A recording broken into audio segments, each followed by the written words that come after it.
Hello, everybody, and welcome to Fantasy NBA Today, a sports ethos presentation brought to you by our great partners at FanDuel. My name is Aaron Bruski, and with me is the great Steve, Dr. A. Alexander. And in today's episode, we're going to recap the weekend's action. We're going to check in on Dr. A's My Guys, as well as my B150 players of the weekend. Then we're going to hit our top ads, and then we'll wrap up our show with a visit to the drop zone. Doc, happy holidays, sir. How was the weekend? It was okay. My son, Soren, knocked me out of my fantasy football playoffs, as I predicted would happen after the bye week fiasco last week. And our quarterback, the Indiana Hoosier quarterback, Mendoza, won the Heisman. So that was exciting for us Hoosiers. And we got a bunch of basketball to talk about today. Oh, and my wife is still in Japan, and we've managed to keep the baby alive thus far.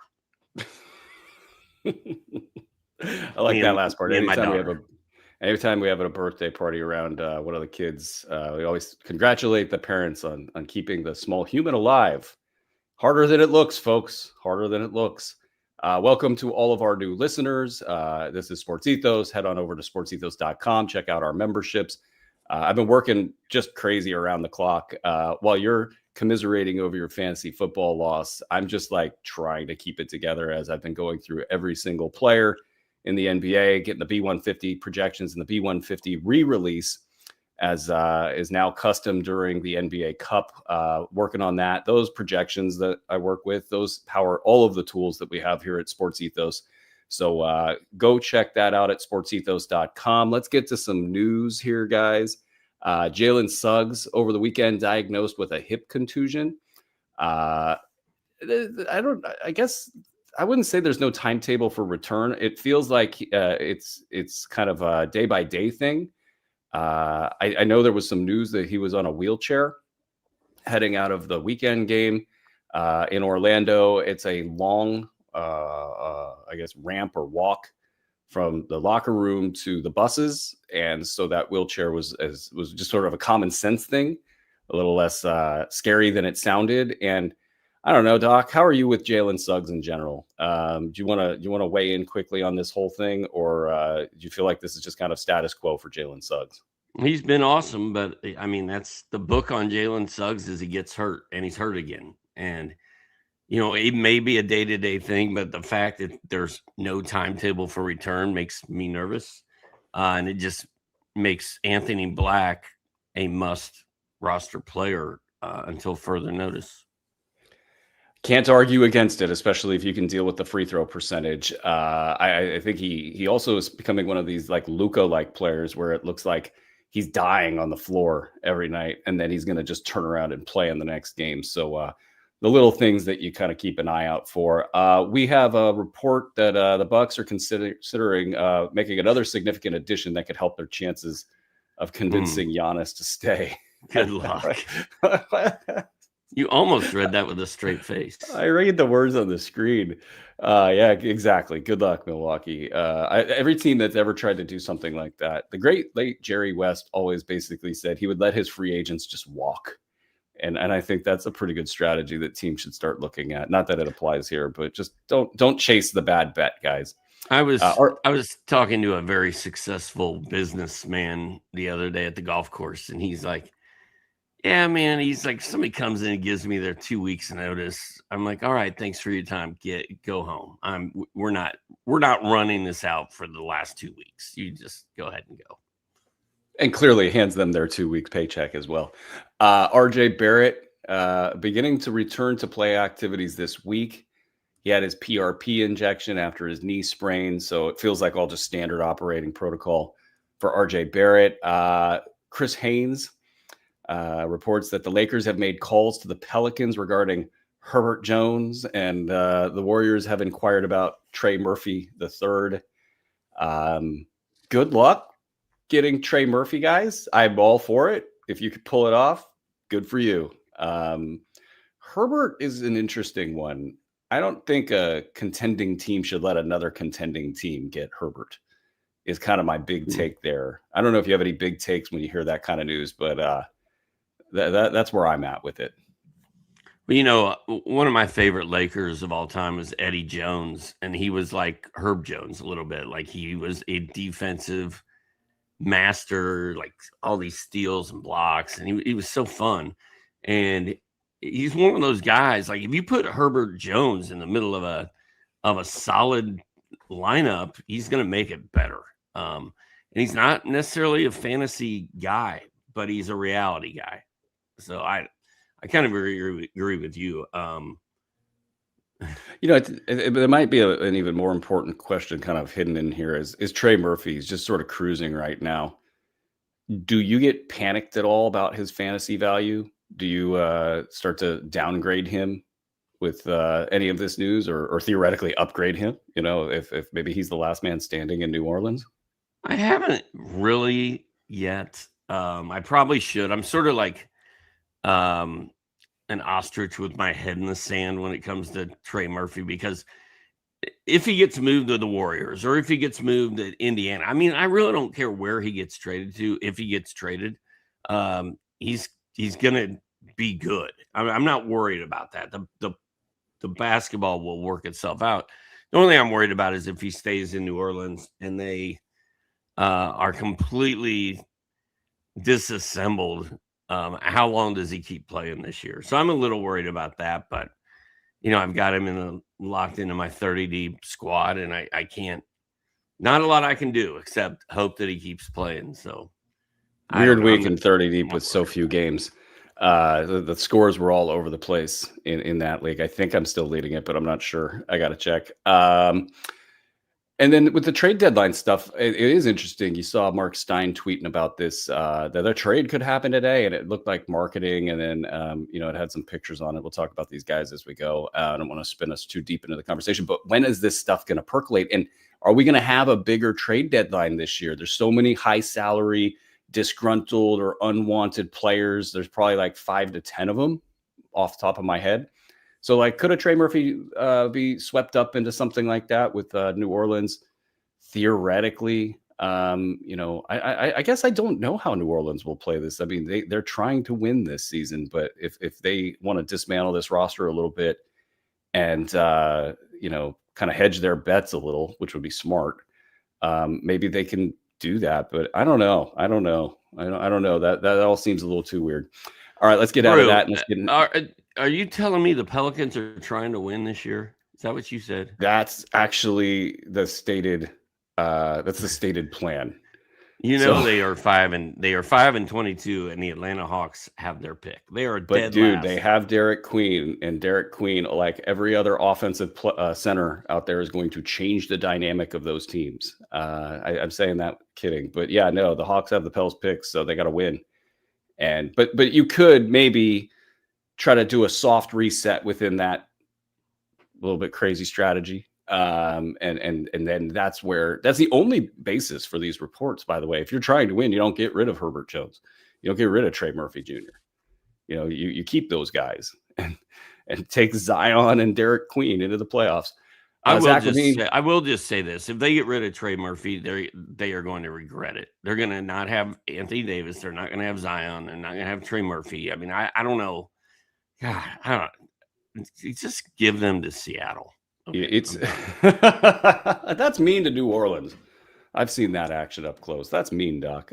Zach LaVine left the game and did not return. I think we're going to talk a lot about the Kings, not like about the Kings, but like about the players on the Kings. So I'm gonna hold my comment for later in the show. Kristaps Porzingis to miss the next 2 weeks due to illness. That seems big. Like I told you, he has mono. That if that hits, then I'll buy you a burrito. Like that's. I don't think it's that. It's either the pods thing, whatever that is, and I admittedly have not gone down the rabbit hole to try to figure that out. Then if it is that, I mean, we're really. It sucks. It's bad news. I know. I hope. I feel bad for the guy. I feel bad for the Hawks, but it does also. There's a lot of gravity right now for Trae Young and Kristaps Porzingis to not be with the team. They haven't been with the team, right? And the team's doing pretty good without them. And so if those two were a theoretic pairing of like, maybe we get this guy and the Trae Young stuff starts to work out, Well, that's been unraveled. And if there is a narrative to have a trade of Trae Young, and this kind of goes to my tinfoil hat theory that we may have a bigger trade deadline. I don't know anything, guys. I could be 99% of me says I'm wrong on this, but just so many players need a new home. This illness might tip that direction. We'll see how that spins. Anthony Edwards, I didn't come into this show thinking it was a heavy news show, but it kind of is. Anthony Edwards missed Sunday's game with a foot injury. John Krasinski of The Athletic pointed out that, it didn't seem like a long-term injury. He doesn't, at least as he tweeted this last night, doesn't feel as if this is a long-term injury. But, he's like, the guy never misses games. And so this is at least a little bit of an eyebrow raise there in Minneapolis. So we'll keep an eye on that. That changes everything there if that's bad. And didn't Bones Highland kind of go off? I think he had 18 points, 3 boards, 5 assists, a block, and a 3. With no Anthony Edwards. If Edwards misses more time, put Bones on your watch list, your stream list. Drew Eubanks to miss at least 3 weeks, so we know that doesn't impact anything in Sacramento, but it's a thing. And then bigger news: Evan Mobley expected to miss 2 to 4 weeks, and then we got the Cavs losing to Charlotte. That was in Cleveland, right? It was a matinee game. I was watching some of that. A lot of good teams lost over the weekend. Well, they seem like they're unraveling, and I kind of that was in Cleveland, an overtime game. All sorts of crazy stuff going into that game. Matinee stuff, bad basketball stuff. But Cleveland, no Evan Mobley. The Dean Wades of the world stepped up. But what are you thinking with Cleveland? Like, you get 2 to 4 weeks here with no Evan Mobley, and where do you go? Are you making a move based on this? Are you just waiting and seeing because like D Wade's not doing it for you? I mean, Jalen Tyson is going to continue to just go nuts, and Dean Wade I think is serviceable. So yeah, I mean those are the two guys I believe. Yeah, Wade had 14 points, 3 triples, 8 boards, 2 assists, and 1 steal. Played 31 minutes. DeAndre Hunter, I'm sure some folks thought that DeAndre Hunter was going to do something, and he was 4 points, 1 of 7 shooting, nothing else really, 4 boards, no defensive stats. This team is really falling apart. You did get Lonzo Ball for 32 minutes, 8 points for him, 5 boards, 4 assists, 5 steals. Now I'm curious what a 32-minute effort does to his body, and that's the big question there. Naquan Tomlin has been somebody that I've been kind of keeping tabs on all year, ever since you said his name for the first time on this show. 7 points, 3 boards, no defensive stats. He had a couple big defensive stat games, and that's what I want to see out of him is the defensive stats, but he's probably not big enough, I don't think, to kind of take over. Then you get Jared Allen, 23 minutes, 9 points, 3 boards, nothing else, no steals or blocks. And what a down season for Jared Allen. I think finally hit. I'd been fading him for a while and paying the price a little bit. And now he's I don't know if he's just getting back into shape or if maybe he's actually the decline has hit him hard. So interesting stuff. I don't know. Do you have any comment? What do you do with Jared Allen, Doc? Are you bailing on Jared Allen or are you just going to wait this thing out? Yeah, I don't have him anywhere. I didn't draft him. He's so boring and he's so vanilla and just, 10 points, 8 rebounds. It's just, so you wouldn't be thinking buy low or anything like that. I'm not buying low on him. I don't know what you can actually trade him for. It's just kind of, he's probably a guy that is in the drop zone. Don't you think? He's going to get there. Well, with one more of these and he's there. And he was in the drop zone, but now, theoretically with no Mobley for a month, Jared Allen should go off. So I don't know. Maybe he's a little bit buy low. Well, this team's it's funny. Cleveland was so boring for so long, and now they've gotten kind of interesting here. Darius Garland comes back, has 39 minutes, 26 points, 9 assists, a steal and a block, and 3 threes and 7 of 8 free throws. This is maybe his best game of the year, Darius Garland. I think you got to sell high on this thing. During the game, he was literally hobbling because of his foot injury. And the writers for Cleveland were saying, oh, here we go again, like, get ready for this. And they were kind of insinuating that this was going to be a longer term issue. Like, he might be gutting it out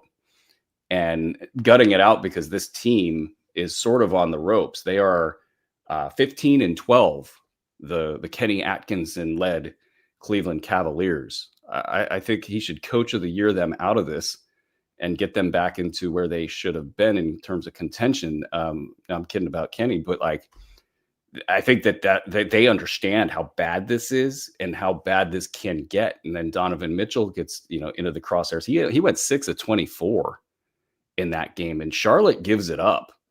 Like, Charlotte generally, and they got some good defenders there that are kind of hiding out and doing things, but like, generally speaking, a box score against Charlotte is pretty voluminous. So I don't know what's up if it was just the day game that got them, but I would expect a little bit of panic. And then, Jalen Tyson, absolutely. 36 minutes off the bench, 13 boards. I don't care what they do with him. They could make him their 12th man. I'm not going to drop him if he's getting 32 minutes or 36 minutes or whatever he got. You're right. And Cleveland, saying that Cleveland is reeling even before they lost Mobley. I mean, they lost to the Raptors, the Hawks, the Celtics, all in a row. They beat the Pacers, lost to the Trailblazers, beat Spurs, lost to the Warriors, beat the Wizards, lost to the Hornets. Like, they're still good. They're 15-12, but they're not nearly doing what they did last year when no one could stop them. You know who they miss is Max Strus. Max Strus is a baller. And the Donovan Mitchell doing too much stuff. And sorry for making this the Cavs corner here in the open, but it kind of is pretty important. When Donovan Mitchell tries to do too much, I think his teams don't play as well. And last year, making a concerted effort to get everybody else involved, and you got Max Strus, who's cooking last year. They were just a different animal. And of course, Evan Mobley being gone isn't helping them at all. So just watch and see, does Cleveland start to, the seams start to bust a little bit in Cleveland. Trae Young expected to return to practice next week. So that brings into the discussion all the sell high stuff. And I'm kind of leaning towards not selling high on like Jalen Johnson. Nickeil Alexander-Walker is a little dinged up. And those guys got hit in the box score in the last game. So some of their efficiencies aren't as good as what they could have been. So that's maybe a bad sign for them, that they might be running out of gas a little bit. Trae Young comes in with some fresh legs and starts to take over a little bit. But I don't know, man. This momentum that this team created without Trae Young, and if you don't have Kristaps Porzingis, do they just decide that this is their new core in Atlanta and then market Trae Young during the trade deadline, who they've been sort of iffy on for the last couple of years? You're in Atlanta. What do they do? What's your prediction with what they do for Trae Young? I feel like Trae's going to get traded. I feel like Nickeil Alexander-Walker, we've been fans of his for years. He's never really gotten a full opportunity. And he's not the most efficient guy ever. That game he had the other night was bad, but they still won. They beat the Sixers. Jalen Johnson is out of his mind right now. And a Kongwu with no Porzingis is super fun. So I think they're like, hey, I think we can compete in the East without Trae and without Porzingis, and we can flip them into a superstar. I don't know, say maybe a Giannis Antetokounmpo or some stud. Why not try it? That Giannis thing is going to be so interesting because I think the market's way softer than anybody wants to admit. Even your random NBA media person that just believes in Giannis, I think that they're in for a treat, figuring out that there's only a handful of teams that I think can integrate him and do it in a way that's complementary of what he's all about, and then complementary of what they're all about in terms of winning a championship. And that list is low, like Golden State. Maybe, I don't know, with those guys, but even then, can you imagine taking the ball out of Steph Curry's hands to give it to Giannis? That would be terrible. I don't know. Send me the team you think Giannis would be a good fit on. I want to hear your guys' thoughts on where he should go, because I'm having a hard time figuring it out. Maybe it's just the Monday morning blues. All right, Doc. Zach Edey's out for 4 weeks, and I believe that hit on Friday of last week. and we're going to talk about Memphis a lot. So let's just let that news percolate, because we're going to get to some Memphis stuff later in the show. And let's get to your guys of the weekend, Doc. Who you got? Well, I'm going to start off with two Hawks, ironically. Dyson Daniels had a big game, 27 points, 10 boards, 4 assists, a steal, 2 blocks, up 3, hit 13 of 19 shots in that win over Philly. You know, a lot of people that drafted Dyson Daniels are like upset about it. And hopefully with no Porzingis around and Trae Young still working his way back, Daniels figures it out and gets back closer to what he was doing last season, because it has been a little bit disappointing, but this was a positive sign for Dyson. And then Jalen Johnson, in case you missed it, had his 4th straight triple-double, 4 straight games with triple-doubles. He only scored 12 points, but who cares? He has 6 triple-doubles on the season already. We're not even to Christmas yet. Like, this is awesome. He's averaging during this stretch 22 points, 13 boards, 12 assists, 1.4 steals, 1.6 triples. Like, just awesome stuff, man. I want to pump this party up, because I'm sitting here trying to keep up with all of your stats, and I'm looking at the ranks for all these guys over at sportsethos.com. And it's crazy. Jalen Johnson 7th, like, on the season. Onyeka Okongwu 20th. And these are by totals, guys. But I think this matters. Like, if you have these players, they're doing this for you. Your standings reflect the cumulative totals, you know, and all these measurements make sense in their own vacuum. But like 20th, Onyeka Okongwu. Dyson Daniels, he's a top 40 guy in 9-cat leagues, and he's a top 30 guy in 8-cat leagues. And this has been really bad, right? Like, everybody's like, oh, Dyson Daniels sucks. Well, you might already be ahead of his ADP. I got him at like 50 in one league. So I'm already ahead of his ADP, and it sucks for Dyson Daniels. So I feel like every time I bring Jalen Johnson's name up, like literally every time, you're like, it feels like a sell high. And I have been like that. And you should be. I mean, you know what? 7th. It's ridiculous. And since I crowed about his 80% free throw, he's up to 81.3 right now. So he's actually improving. And I've been seeing that with his stroke from the foul line. You know, you see somebody who shoots with confidence. He's going to the foul line. He looks way more confident than in previous seasons. So it's almost like he just figured it out, hopefully. Because if he did that, he is a top 10 perennial guy each and every year. And then you get Nickeil Alexander-Walker tucked inside the top 40 as well. This is a great fantasy squad, and just a lot going. And then you have the world's biggest piece from a fantasy perspective coming in to either ruin it or theoretically get traded. And I don't think Trae Young is bringing back some crazy value. Like, it's all these big name, big contract guys. They could be traded for each other, but you're not getting like 4 first-round picks for Trae Young. I mean, maybe if his name was Rudy Gobert, you would get 4 picks for Trae Young. But anyway, who's your other my guy of the weekend? Oh, the last one, Steph Curry. I just wanted to shout him out. He's been back for 2 games. He scored 48 in one of them, 39 in the other. He's averaging 43.5, 4 rebounds, 3.5 dimes, 1.5 steals. Why can't I ever read my own handwriting, Brew?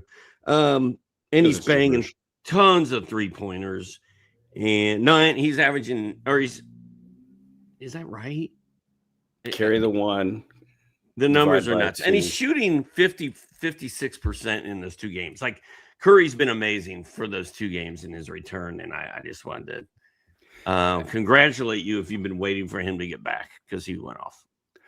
I don't limit the discussion surrounding him in any way, shape, or form. Like, there are people who talk about such and such players, the best scorer in the league, and I'm like, it's not Steph Curry. What are we doing here? Like, what are we even talking about? He's so amazing. And I have him on my Mount Rushmore of all-time players. I just got to figure out who I'm kicking off in the other 3. I don't think it's LeBron, though.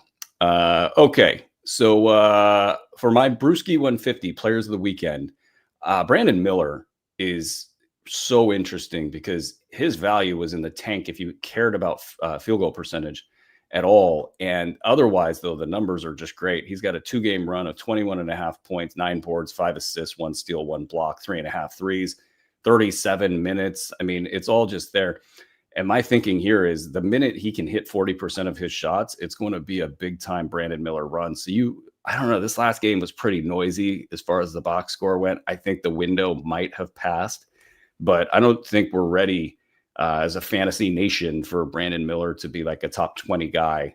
But that seems like it's probably coming soon. And once he hits 45% of his shots for a good 3 weeks or something.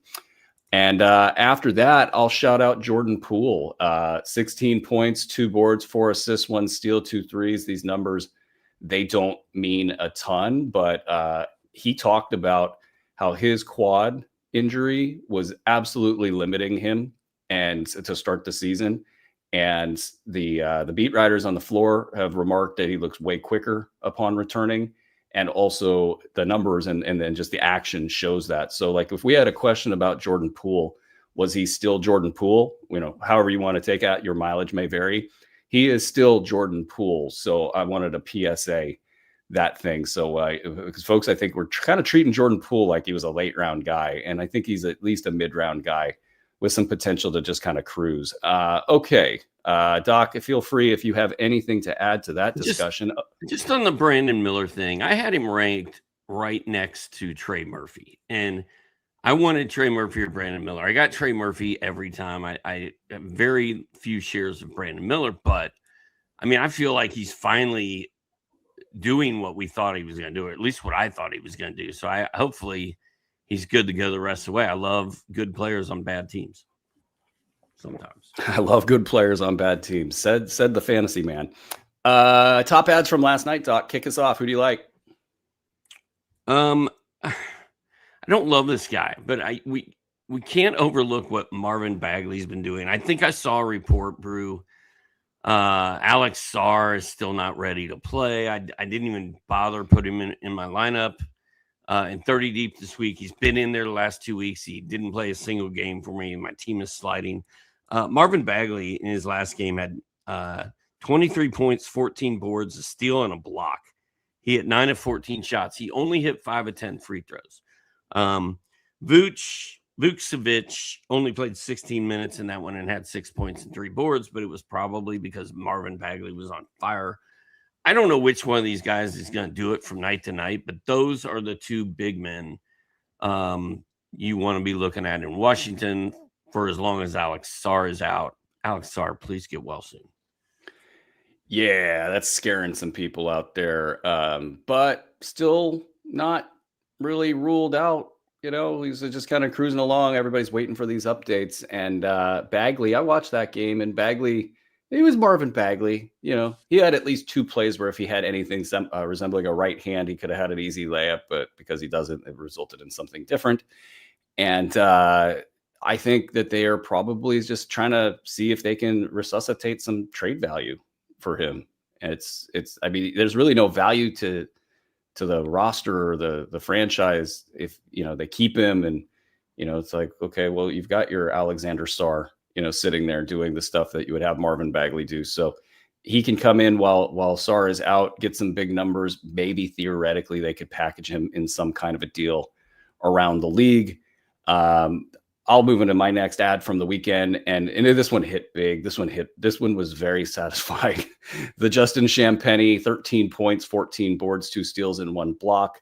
I picked him up last week in all of my high stakes leagues, minus like 2 or 3, and then I picked him up in 2 leagues. I think somebody very smart out there snagged him once from me out of 11 leagues.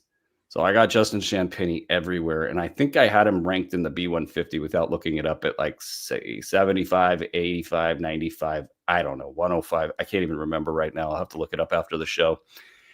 And, of course, he didn't get any playing time and all of the things, but his stat set's so potent. It was like a kind of a run, don't walk moment for me because – I mean, if we take just the last month, he's already inside the top 150. He's a top 100 value in 9 cat leagues with just 19.8 minutes per game.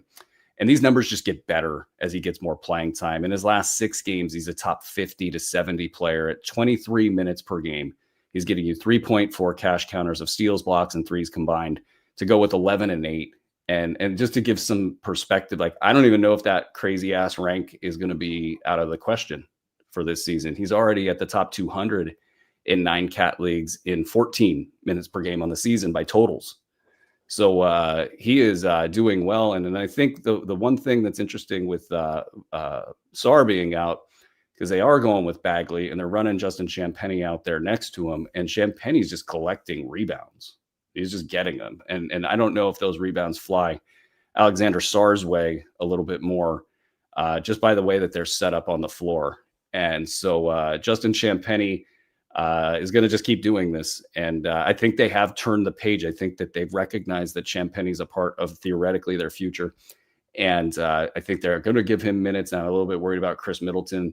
But Champagnie is, it seems like he's locked, loaded, ready to go for the rest of the season. So that could be huge. And I would call him a must roster player. So Doc, feel free to pour water on my parade or whatever that is. And or give me your next ad. For the first half of your speech about Justin Champagnie, I thought you were talking about Julian Champagnie and the Spurs, and you were rubbing your burrito win in my face. Thank you for bringing that up. I was mad, and I'm like, oh, here we go. He's going to talk about his favorite burrito brother. And then somewhere after I got done being angry and started listening to what you were saying, I realized you were talking about the Washington Wizards Champagnie. My next guy is Sion no James. Comment after that. I love it. No comment. That's great. Sion James. Wait, all right, we got to move here. We're on a time crunch. Okay, all right, that's all good. Sion James plays for the Charlotte Hornets, and he doesn't produce massive fantasy stats, and he's not great, but I'm so intrigued by the minutes he's getting. And I have this theory that 85 to 90% of NBA players, if they get 25 to 30 minutes a game, they're going to produce more often than not. They're at least going to do something. This kid played 37 minutes in the last game, hit 3 threes, had 9.7 boards, 3 assists, and a block. In December, he's averaging 27 minutes a game.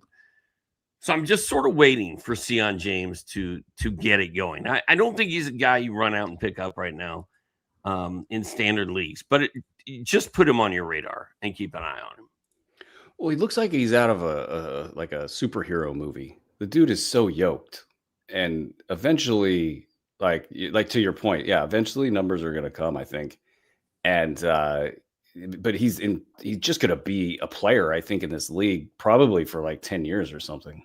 And then he'll learn how to shoot and all the things, and it'll be very fun to track that progress, because right now he's very much just staying in his lane and staying out of the action in terms of the box score. But those things all change with playing time, as you point out. And be interested. I would like to look at your theory for other players that are similar, for 25 plus minutes a game, especially in their rookie season. Don't look at Eric Snow when you do that. He's one of the major exceptions to that rule. Spoken like an old school fantasy man right there. Tons of minutes and never did anything fantasy wise. I think he played next to a certain player that liked the stats. Cedric Coward, I'll have him on the list here. So he had a big game, 17, 12, and 6. Still no defensive stats, and still a little frustrating in that regard. But, if he's going to be, if they're going to be just kind of floating along in Memphis, trying to develop their youth and develop this core that's the non-Jaren Jackson, John Morant core, like, I just don't see how we can kind of turn our back on Cedric Coward with his talent level in the same vein as Sion James, really. If this is going to be bad, maybe we lose on a Cedric Coward long term. But I don't know. I think you get a late round floor with this guy when it's all said and done. And he's been dipping for so long. I think the bounce back and shooting guard trends, they can take like half seasons. So I like Cedric Coward to be rostered in 12-team standard formats. Doc, who's your fifth?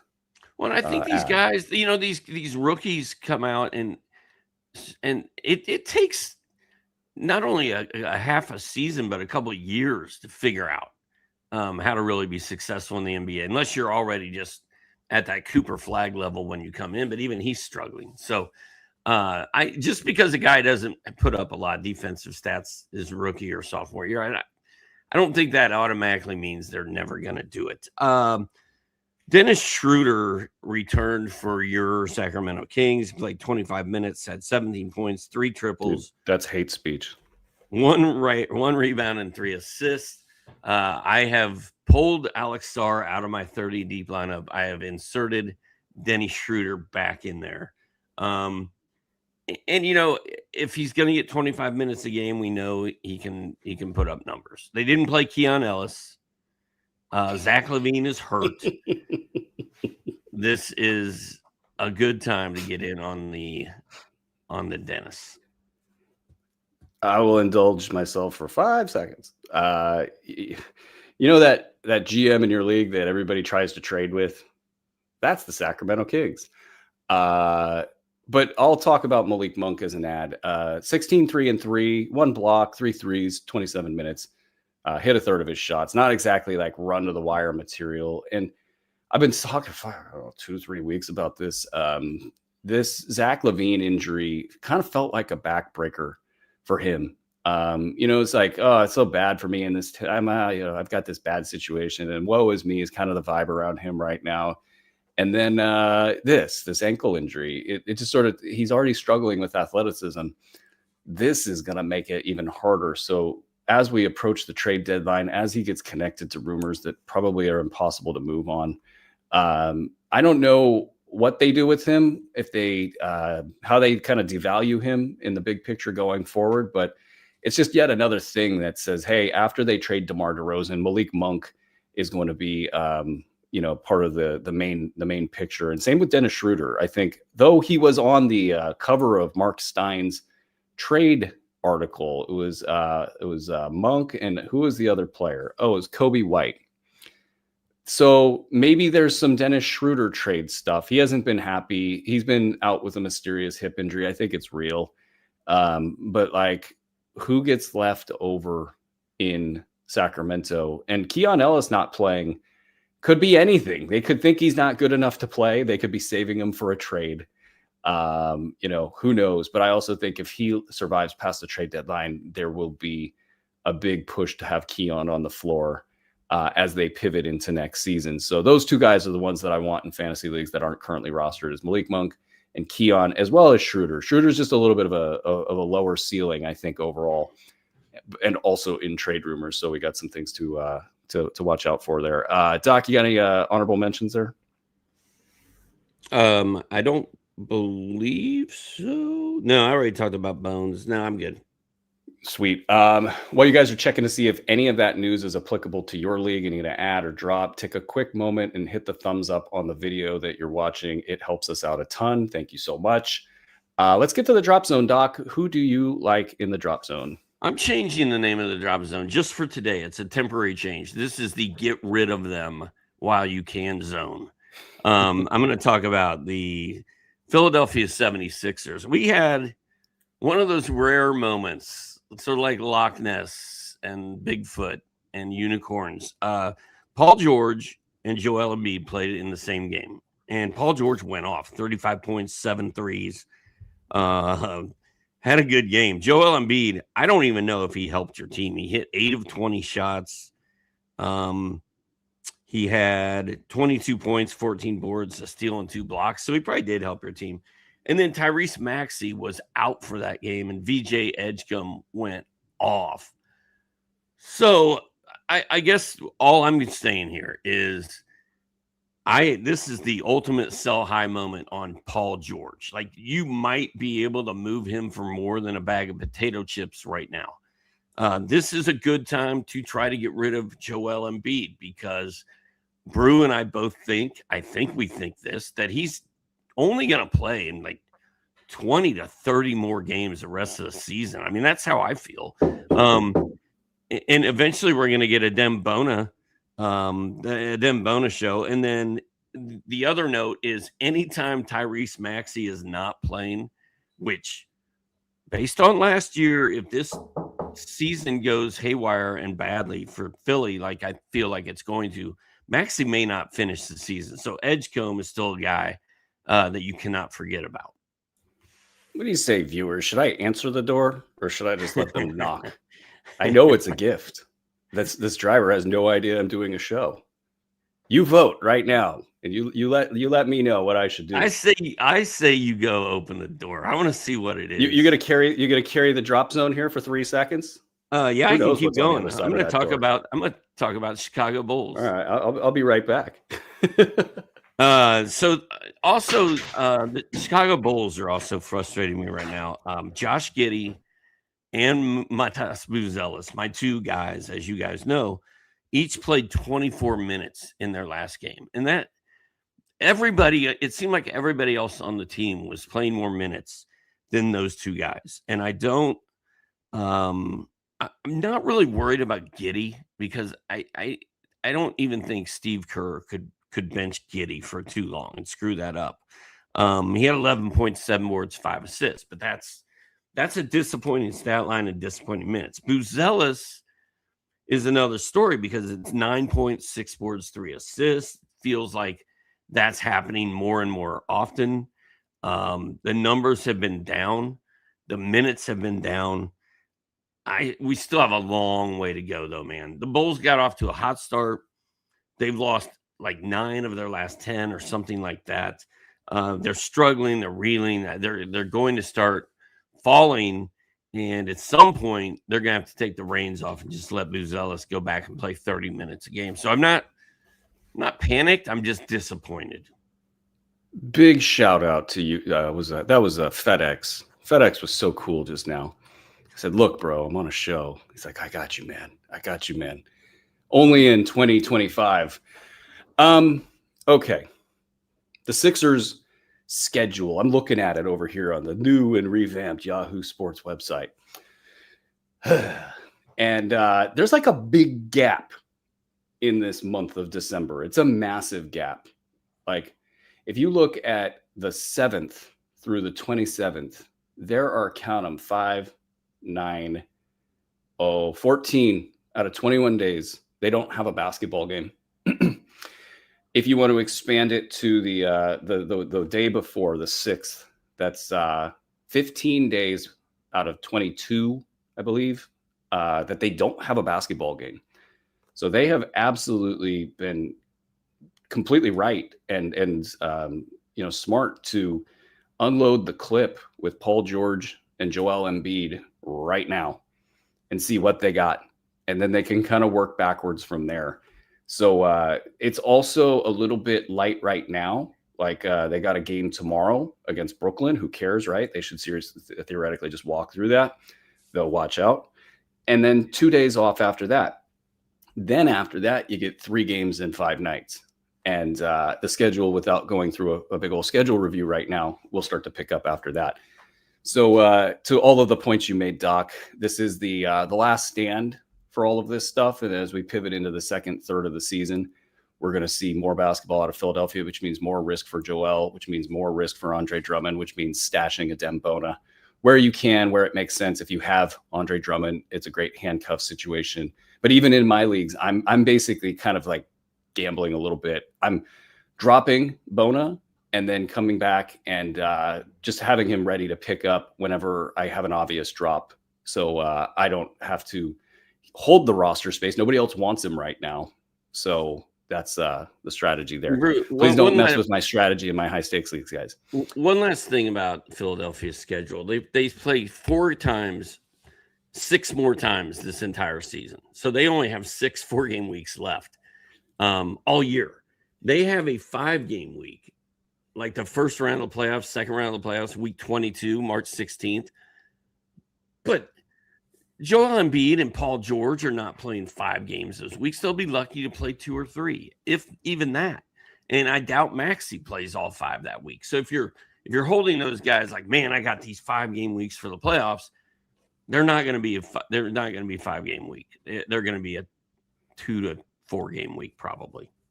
And then as I was securing my wife's birthday present. Oh, nice. I'm not going to say what it is. because she's watching the show now. She actually, tunes in, which is scary. But I'm sorry. Sorry. Scary for everybody. I was not hearing your Gideon Bacelis talk. I know you want me to talk you off the ledge. I won't sing you heard again. the end of it. I'm not worried. I'm just disappointed.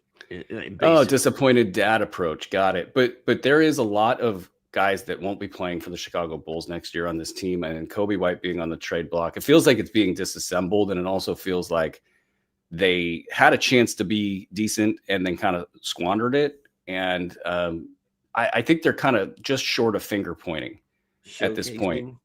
Yep. And then, with Josh Giddey, can he be a leader is going to be the question here. Like, he's going to have to kind of, and this is why I've always thought that being an offensive player that can't play defense so well, it's a tough sell to get all the praise and get none of the criticism when everybody on the court is subject to your defensive limitations. It starts to wear on teams. So a little bit of the reporting out of Chicago has been of these guys nobody thinks they're going to be around next year because all their contracts are expiring and they're all heading out the door. And so everybody's looking for their own stuff right now. And that's a little problematic. But I would say, I don't think you can lose on a buy low offer for Modest Bacelis right now. I just don't think you can. I can get upset about the stats and the stat sets and all those things, but I just don't think you could lose on it. I think you're gonna win. You might get him for a top 100. You might get him for a top 75. Let's keep it moving. Let's get to Maxime Reynaud. He went for 8 and 6 with 1 block. I think you got a lot of things going on in Sacramento. The two that are the worst for a guy like Reynaud is when Russell Westbrook and DeMar DeRozan start playing real bad.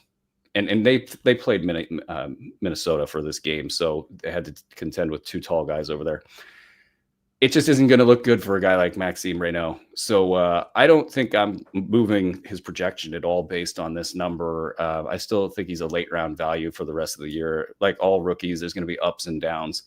And then Sabonis returning will be a bit of an interesting thing. I think Sabonis is not tradable, and they might just be trying as a goal for the team to figure out how to play those two together. And they should have just got Jay Huff, like I said last year. Did you know that Jay Huff he's on pace to lead the Pacers all-time season in blocks? He's going to be at their all-time season blocks leader if he keeps this up. That Jay Huff. I'll shout out Bobby Portis and say this is going to get ugly, guys. It's going to be ugly for Bobby Portis. It's going to be ugly for Kyle Kuzma. These two guys will have bad games that'll look really, really bad.